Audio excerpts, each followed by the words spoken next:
ஓம் விக்னேஸ்வராய நமக. ஆலய தரிசனங்கள் நேயர்களுக்கு உங்கள் அபிமான அனந்தலை வாழ் ஜோதிடர் வேலாயுதத்தின் நன்றி கலந்த வணக்கத்தை தெரிவித்துக் கொண்டு இந்த பதிவினை காண இருப்பது என்னவென்றால், மாத ராசி பலன் வரிசையில் காண இருப்பது ஜனவரி மாத ராசி பலனை பார்ப்போம் வாருங்கள்.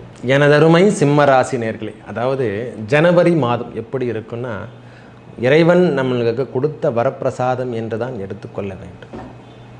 என்ன சுவாமி சொல்கிறீங்கன்னா, 5ஆம் இடம் என்று சொல்லக்கூடிய ராசிநாதன் 5லே செவ்வாயோடன் கூடி நம்மளுக்கு வாழ்ந்து கொண்டிருக்கிறார். இந்த மாதம் 15 தேதி வரைக்கும் அங்கே தான் இருப்பார். குருவோட வீட்டில் அவர் செவ்வாய் பகவானும் வீற்றிருக்காரு, செவ்வாயோட வீட்டில் குரு பகவான் வீற்றிருக்காரு, 4ஆம் அதிபதி 5லே வீற்றிருக்காரு. போதும், அது போதும் சாமி, சுகம். அதாவது இது வரைக்கும் உடல் உபாதைகள் நம்மளுக்கு ஏதேனும் பிரச்சனைகள் இருந்திருந்தால் அந்த பிரச்சனையை தீர்த்து விட்டு நிம்மதி தூக்கம். கண்டிப்பாக இது வரைக்கும் தூக்கம் கிடையாது.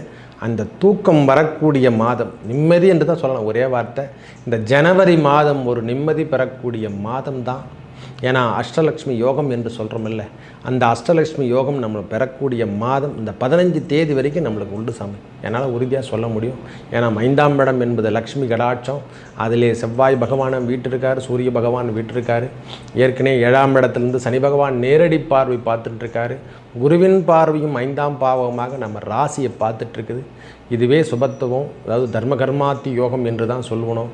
நம்மளுக்கு இந்த ராசிநாதனுடைய தன்மையும் சேர்ந்து 9ஆம் பார்வையிடும் பொழுதெல்லாம் நம்ம உடலில் இருந்து வந்த பிரச்சனைகள், கேஸு, இது மாதிரி சம்மந்தப்பட்ட பிரச்சனையெல்லாம், இந்த குடல் கழிவுகள்லாம் இருக்குது பாருங்கள், அவையெல்லாம் தீர்க்கக்கூடிய காலமாக இந்த மாதம் அமையும். ஒரு பிரச்சனையை தீர்க்கிறோம்னே அதுவே ஒரு ப்ளஸ் அல்லவா? நம்ம உடல் உபாதைகள் இருந்து வெளிவரம் இல்லை, அதுவே ஒரு ப்ளஸ்.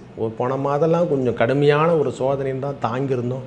என்னங்க உடல் உபாதையாங்குது, மனப்போராட்டமெல்லாம் வாழ்ந்துருந்தோம் இல்லவா? அந்த மனப்போராட்டம் இனிமேல் கிடையாது ஐயா. கண்டகச்சனியாக இருக்கட்டும், ஒன்றும் பிரச்சனை இல்லை. நாம் தவறு செய்திருந்தால்தான் சனி பகவான் நம்மளை தண்டிப்பார். இல்லை என்றால் தண்டிக்கின்றதில்லை, கொடுக்கின்ற பாக்கியம் அனைத்தும் அவரே கொடுப்பார். இதை முதல்ல நீங்கள் தெரிஞ்சுக்கணும். இந்த ஜனவரி மாதம் 2024 நம்மளுக்கு புத்துணர்ச்சி தரக்கூடிய மாதம் தான் இந்த மாதம். ஏன்னா குருவின் பார்வையை நேராக நம்மளுக்கு ராசிநாதனே வாங்குறாரு 9ஆம் பாவகத்தில். இது வரைக்கும் கிடைக்காத ஒரு பேர், புத்திர பேர் என்று சொல்கிறோம் இல்லையா, அந்த புத்திர பேர் நம்ம வீட்டில் வந்து சேரப்போகிறது. இது வரைக்கும் பிள்ளைகள் நம்ம வீட்டில் வந்து சேராதவங்க நாம் அந்த இடத்துக்காவது நாம் போய் சேருவோம். எப்படின்னா, இது வரைக்கும் நம்ம பையன் நம்மக்கிட்ட பேசலை, என்ன சாமி ரொம்ப நாள் ஆயிடுச்சு நம்ம பையன் நம்மளை விட்டு போயிட்டானேன்னா, இனிமேல் வந்து சேரக்கூடிய மாதமாக இந்த மாதம் அமையும். கண்டிப்பாக சுவாமி, என்னால் அதை உறுதியாக சொல்ல முடியும். அவருக்கும் அந்த சிந்தனைகள்லாம் ஏற்படும். நாமும் தாய் தந்தரை விட்டு பிரிந்து விட்டோமே, இந்த வயதில் நாம் என்ன பண்ணுறது, அவங்கள போய் பெற்றவங்களை தவிக்க விடுறோமே, அந்த சிந்தனையெல்லாம் மாறி அவங்க ஒர்க் பண்ணுறாங்க, அது அப்பாற்பட்டு இருந்தாலும் அவங்க கண் பார்வைக்கு வர வேணும் அல்லவா? அந்த பாக்கியம் இப்பொழுது நம்மளுக்கு இந்த மாதமே கிடைக்கப் போகிறது ஐயா. அதாவது சுற்றம் சூழ வந்திருந்து அப்படின்னு சொல்கிறோம் பாரு, அந்த நல்ல நிகழ்ச்சிகள் நடைபெறக்கூடிய பாதம், சுப நிகழ்ச்சிகள் நடைபெறக்கூடிய மாதம் இந்த மாதம் ஜனவரி மாதம் நம்மளுக்கு ஐயா. எல்லாருமே வரப்போகிறாங்க, சொந்தக்காரர் மொத்த பேருமே. ஏன்னா பொங்கல் தினமாக வருது நம்மளுக்கு. அதில் எல்லாமும் சேர்ந்து வரும்பொழுது அந்த தை பிறந்தால் வழி பிறக்கும் என்று சொல்வார்கள். அதை அனைத்தும் நம்மளுக்கு சேர்ந்து ஒட்டுமொத்தமாக இந்த மாதம் முழுவதும் புத்துணர்ச்சி தான். ஒரு 15 தேதிக்கு அப்புறம் அவர் டிரான்ஸ்லேட் ஆகி அங்கிருந்து 6ஆம் இடத்துக்கு செல்கிறாரு.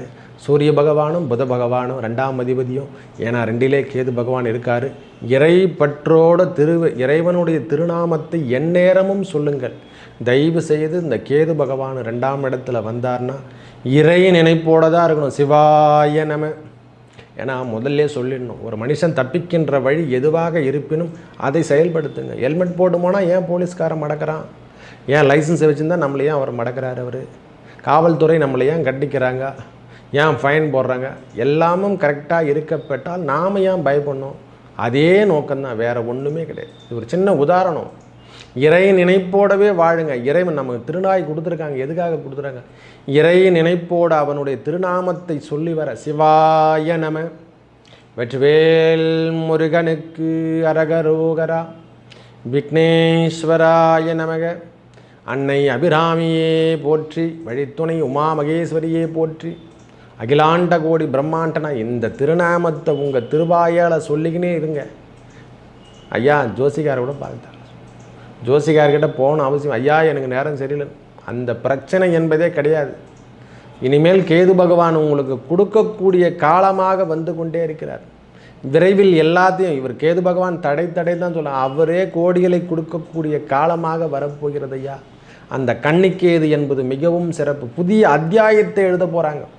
சிம்மராசிக்கு மட்டும் ஏன் சாமி இவ்வளோலாம் நல்லதுவாக சொல்ல, இறைவன் கொடுத்துருக்கான், நாம் என்ன பண்ண முடியும்? கன்னிக்கேது என்பது மிகவும் சிறு தனவாக்கு குடும்பஸ்தானாதிபதி. இப்போ நீங்கள் இறைப்பற்றோட இறைநாமத்தை சொல்லி கொண்டு இருங்கள். லௌகீக வாழ்க்கையில் கொஞ்சம் தள்ளி போடுங்க. அந்த விஷயத்தெல்லாம் தள்ளிட்டு குலதெய்வ வழிபாடை மேற்கொள்ள உங்கள் வாழ்வில் அனைத்து விதமான நன்மைகள் நடக்கும். கண்டிப்பாக டெஃபினெட்லியாக எப்பொழுதெல்லாம் கேது பகவான் நம்மளை ஆட்கொள்கிறாரோ அந்த இடத்துல நம்ம குலதெய்வம் நம்மளுக்கு வீட்டை சேர்ந்துடும். டெஃபினெட்லியாக சொல்ல முடியும் சாமி. 6ஆம் இடத்தில் செல்லக்கூடிய பாக்கியம். இது வரைக்கும் 5ஆம் இடத்திலே ஏற்கனவே லக்ஷ்மி கடாட்சம் குருமங்கள யோகம் பெறுகின்றனர். அதுவும் நான் என்ன சொல்ல 3ஆம் அதிபதி அவரே 6ஆம் இடத்துல ஒரு 20 தேதிக்கு அப்புறம் அவரும் டிரான்ஸ்லேட் ஆகி குருவின் பார்வை முழுவதும் பெறப்போகிறார். எந்த இடத்துலையே லக்ஷ்மி என்று சொல்லக்கூடியதில் செவ்வாய் சுக்கிரன் சேர்க்கை பெற்று குருவின் பார்வை 9ஆம் பார்வை பெறும்பொழுதே எல்லா விதமான பாக்கியமும் பெறக்கூடிய காலமாக இந்த மாதம் அமையும். முதல் ஆரம்பத்தில் அப்படி இருந்தது. ஃபுல்லாக மெம்பர்ஷிப்பு என்னங்க, அது ஒரு சில்வர் ஜூப்ளி தான் சொல்லலாம். நம்மளுக்கு ஒரு ஒரு மகத்துவத்தை என்னங்க, நம்மளுக்கு எவ்வளோ தூரம் நம்ம பயன்பாட்டுக்கு எப்படி தான் வந்தோம், இவ்வளோ கடுமையான சூழ்நிலையை நாம் வாழ்ந்துட்டுருக்கோம். இருந்தாலும் பரவாயில்லை, வெற்றி தரக்கூடிய உடல் உபாதைகள் இருந்திருந்தால் அந்த உடல் உபாதைகள் தீர்க்கக்கூடிய மாதமாக இந்த மாதம் அமையும். உடல் உபாதையில் இனிமேல் கிடையாதுங்க. இந்த மாதம் 15 தேதி வரைக்கும் தான் அது மாதிரி இருக்கும். அந்த 15 தேதிக்கு அப்புறம் உங்கள் சிம்மராசிக்காரங்க மொத்த பேருக்குமே ஒரு ஃப்ளெக்சிபிள் லைஃப் தான். ஃப்ரீயாக அவுட் ரோட் போகிற மாதிரி. 15 தேதிக்கு அப்புறம் வெளியூர் பயணம் அப்படி ஜாலியாக இந்த சொல்லுங்களேன், ஜாலியாக சுற்றுலா பயணம் கண்டிப்பாக மேற்கொள்ளக்கூடிய மாதமாக இந்த மாதம் அமையும். சுற்றுலா பயணங்கள் 15 தேதிக்கு அப்புறம் உண்டு சாமி, கண்டிப்பாக எனக்கு தெரியும். 9ஆம் இடம் என்று சொல்லக்கூடிய இடத்துல குரு பகவான் அமர்ந்திருக்காருங்க. தயவு செய்து சொல்கிறேன், இறைப்பற்று தந்தையாருடைய உடல்நலத்தில் மட்டும் சற்று கவனத்தை எடுத்துக்கொள்ள வேண்டும். அவர்களை நாம் பெரியோர்களை பார்த்தா தான் நம்ம வாழ்வில் நடைபெறும்.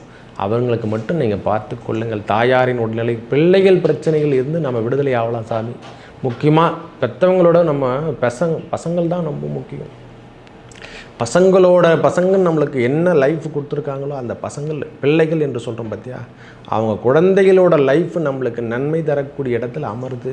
அவங்களுக்கு திருமணம் ஏற்பாடு செய்யக்கூடிய காலமாக இந்த காலம் அமையப் போகின்றது. கண்டிப்பாக சொல்லலாம். எனக்கு தெரிஞ்ச வரைக்கும் ஒரு சில பிரச்சனைகள் இருந்திருந்தாலும் அவையெல்லாம் தடைகளை உடைச்சிட்டு தைரியமாக நீங்கள் எடுத்து செய்யுங்க.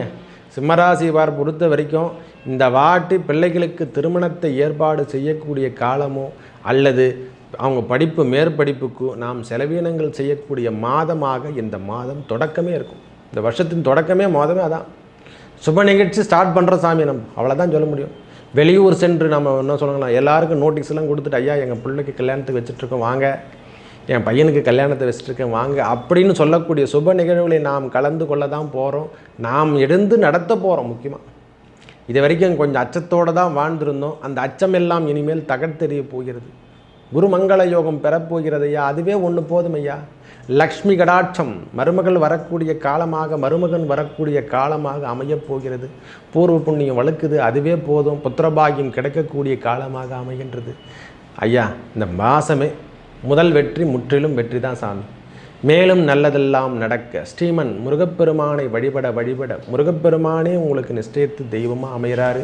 குரு வேறில்லை, ஏன்னா அவரே தான் நம்மளுக்கு 9ஆம் இடத்துலேருந்து பார்த்துட்ருக்காரு. 5ஆம் பாவகமாக அந்த செவ்வாயோடு சேரும் பொழுது முருகப்பெருமானை வழிபட உங்கள் வாழ்வில் அனைத்து விதமான தடைகளையும் உடைத்து நல்லதே நடக்கும் என்று நன்றி கூறி விடைபெறுகிறேன். நன்றி, வணக்கம்.